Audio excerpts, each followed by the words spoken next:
Throughout the history of warfare, dogs have been used in a variety of ways to benefit the military. History recorded canine bravely holding their places beside their human handlers in times of conflict, acting as attack dogs, sentries, messengers, guards, and scouts. After the attack on Pearl Harbor in 1942, the American military recognized the need for a canine branch and stepped up their efforts to recruit and train dogs of war. In modern times, their training has expanded to include bomb detection, drugs, and contraband. However, war dogs have rarely been honored for their military service to our country. But recently, that has changed, and America's forgotten heroes have gotten their own memorial and special day of recognition. Welcome to the 10th Annual War Dog Memorial here at Marchfield Air Museum.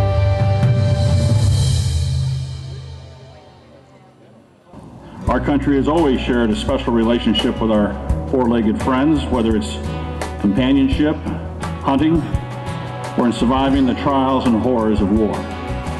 Military working dogs have been a part of United States history since World War I and continue to play an important and valued role with our military.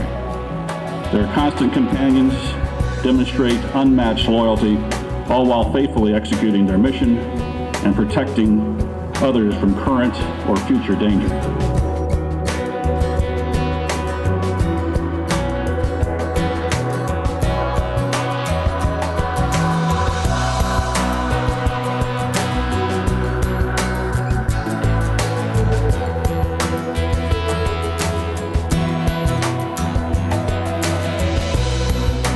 Joining me is retired Major General Paul Eaton, and we cannot thank you enough for sharing your time with us today, General. Cecilia, great to be here, and it's such a great day and a great event. Thank you very much. Well, let me ask you just a few questions about military dogs. What breeds of dogs are usually used in the military, and why these particular breeds? Well, we have a classic, this German Shepherd. Whenever you think of military working dog, you think German Shepherd, but there are Belgian breeds, and there are a lot of dogs that we use in our Army as well as other armies.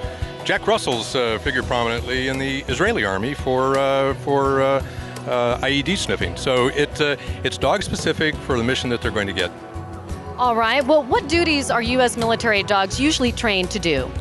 Well, you can have a scout dog, sentry dog. You can have any kind of sniffing drugs or explosives.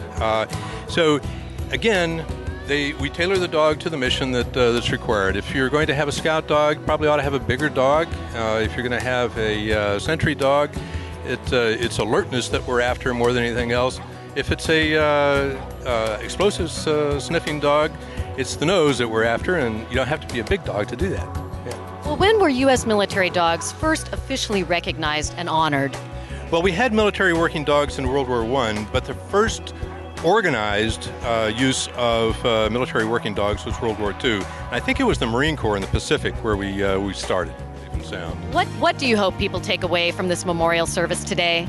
The big takeaway is how important dogs are in military applications, not necessarily offensive, but just military applications to save the lives of our great young men and women in uniform.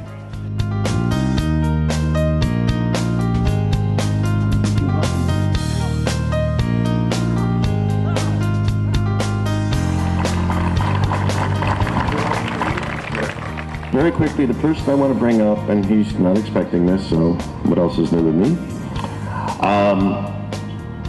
is the visionary of these two sculptures, okay? Mr. A. Thomas Schoenberg. Please come up here.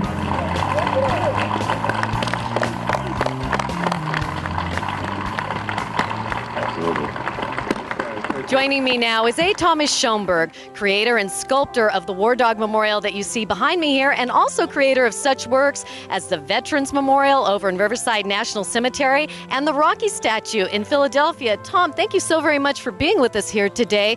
I want to ask you, what was your inspiration for this piece? It really, one can go back to a simple phrase that I use over and over and over again, and that is, art imitates life.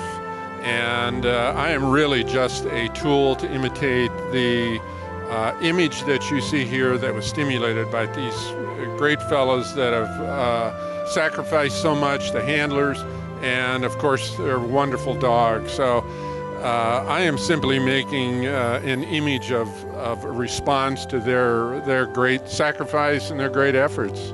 Well, what is the depiction here at the War Dog Memorial? It as much as anything, because there is a segregation in the figure of the soldier, the backside dealing with the armament, the front side dealing with the soldier and the dog. What I was really trying to achieve was giving the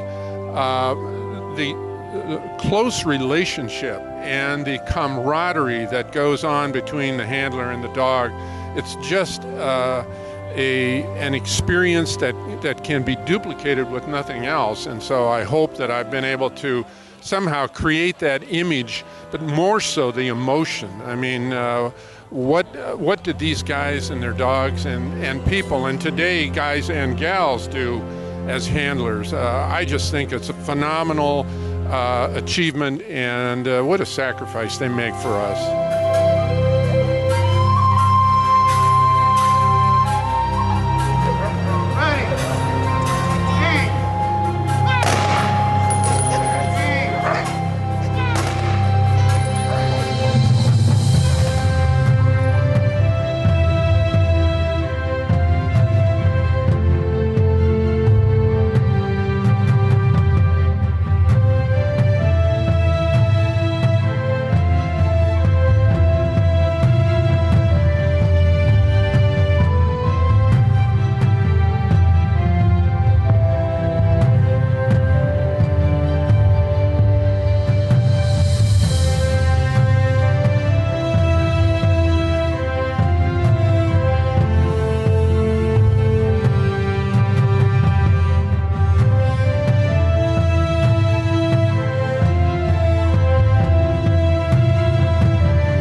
This has been a wonderful celebration and memorial today.